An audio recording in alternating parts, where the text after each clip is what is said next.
Early Saturday morning, Daddy comes to wake me with our secret knock. Bippity beep bop, bippity beep bop bop. You up, little man? Daddy pokes his head into my room.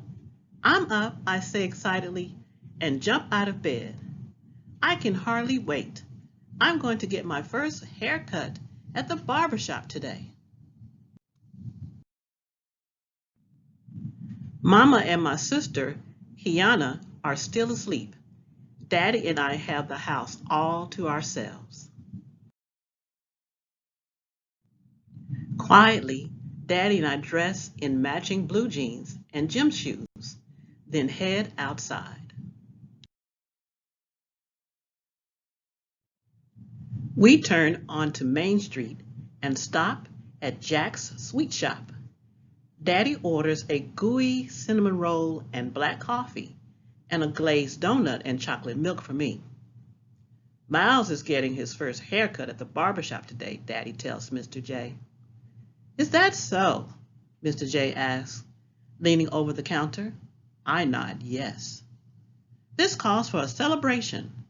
I'll make your milk a double. Mr. J pours chocolate milk into a tall cup. Be brave, little man, he says as he hands it to me.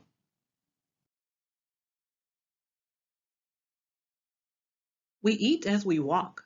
Up ahead, I see the green and yellow awning and the white letters on the window that say Seymour's Barbershop. Next to the door is a short white barber's pole.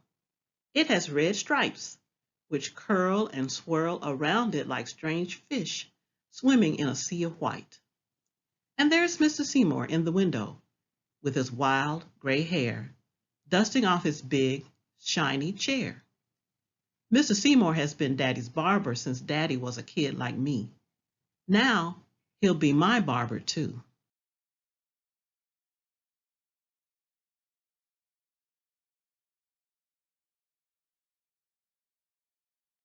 Inside, the shop is crowded. Daddy stops to whisper something to Mr. Seymour, and then we walk to the back of the shop to find a seat. Hey there, Charles. Hey there, little man. What's going on? People call out as we pass. First haircut? One of the men asks me. I nod yes. Nothing to it, he says. Just gotta be brave. All these people are telling me to be brave, but I don't know exactly what they mean. What does brave mean, Daddy? I ask. It just means that you're not afraid, Daddy says. When we sit down, I practice being brave.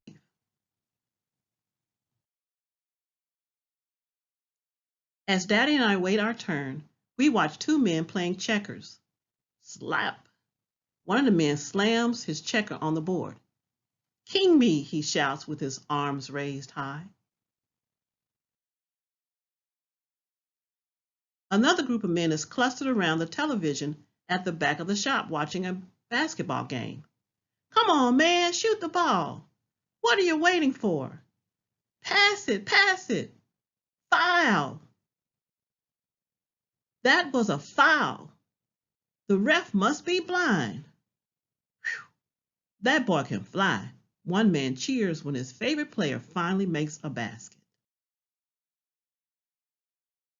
Jazz music, loud voices, and laughter blend with the buzz of clippers and the soft swish, swish whisper of scissors skimming those loose hairs from a freshly cut head.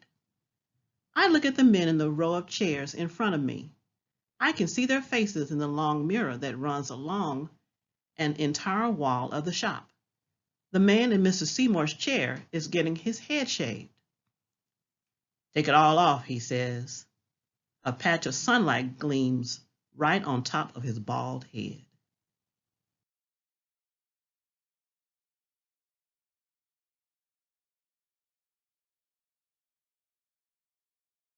Another man has long, thick dreadlocks. He's getting a shave with a straight razor.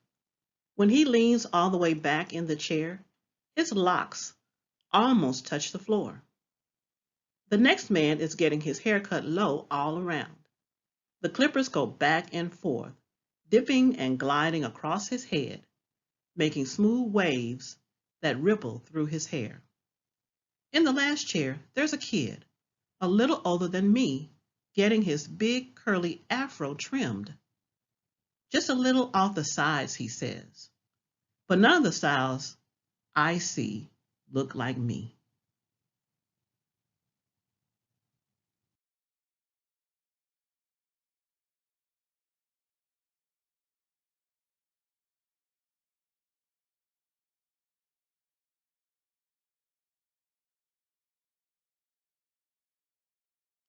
After a while, Mr. Seymour points toward Daddy and me and calls my name. Me? I look at Daddy and then at Mr. Seymour and then at Daddy again. You go first, Miles, he says, and pats me on the shoulder. Be brave, little man. I can hear my heartbeat in my ears, and my knees feel wobbly, but I stand up and walk over to the chair. Mr. Seymour helps me up. The chair is so high. Then he drapes a big, wide cape over me to catch the loose hairs. What style would you like for your first haircut, little man? Mr. Seymour asks. I shrug my shoulders. I don't know.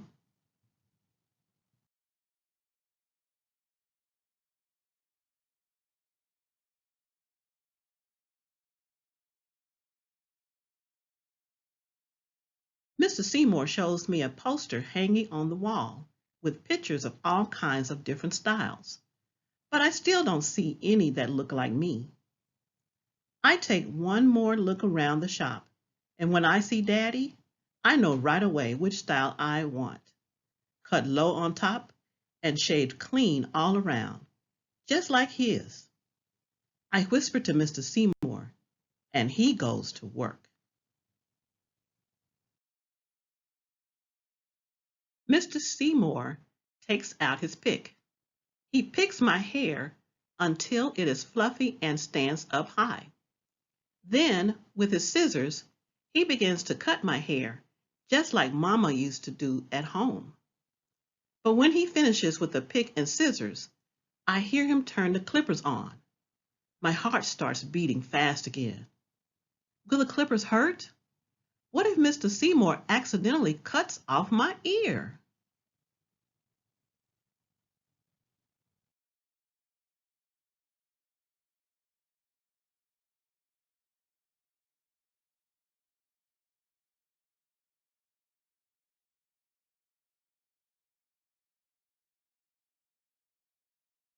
The loud buzzing noise is coming closer. Then I feel a tickle creeping up the back of my neck. I get so scared, I duck down as low as I can go in the chair and throw the cape over my head. I peek out from under the cape when Mr. Seymour turns the clippers off. Daddy is squatting beside me. I tried to be brave, but I didn't know how, I say with tears in my eyes. You know, I was scared when I got my first haircut, Daddy says and wipes my tears away. You were? I say, with my eyes open wide. Daddy nods. But I'll tell you a trick. Pretend that you're a giant, so tall your head touches the sky, and the buzzing of the clippers is just the sound of airplanes zooming by. Or maybe you're a superhero, saving the earth from a swarm of killer bees. Try it. I promise you won't be frightened anymore. So I close my eyes and think about giants and my favorite superheroes, but I can't picture any of them getting a haircut. Then I remember watching Daddy get his haircut, the way he sits up tall and closes his eyes halfway, like he doesn't have a care in the world. I think about how brave Daddy is, and I get brave too.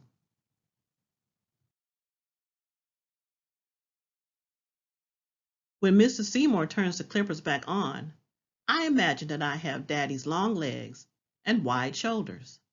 I sit up straight like Daddy, though I still squeeze the arms of the chair tightly. And when Mr. Seymour is through, there is a brand new me staring back from the mirror. Mr. Seymour rubs a dab of a sweet-smelling blue aftershave on my face and the back of my neck. It feels like a cool breeze. Then he dips a brush in powder and gently sweeps it over my head and neck. Daddy takes his seat in Mr. Seymour's chair. And when Mr. Seymour asks him how he wants his hair, Daddy says that he wants a haircut just like mine. Daddy wants to look like me. When Mr. Seymour is finished, Daddy and I smile at each other in the mirror. You sure we're not twins? Daddy asks, raising one eyebrow. On the way out, some of the other men in the shop hold their hands up to me for high fives. Looking sharp, man, they say. Guess I can't call you little man anymore, Miles. You're one of the big boys now, Mr. Seymour says and shakes my hand. See you next time.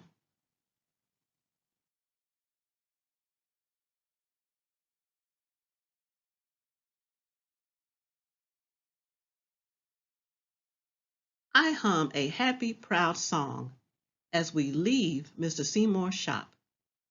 Bippity bop, bippity beep bop bop. Daddy picks up the tune. We walk to the rhythm of our music. Two cool cats, side by side. All right, that's the end of our story. And I really enjoyed this story. I hope you did too. And come back with me next time for a new book. And keep on reading.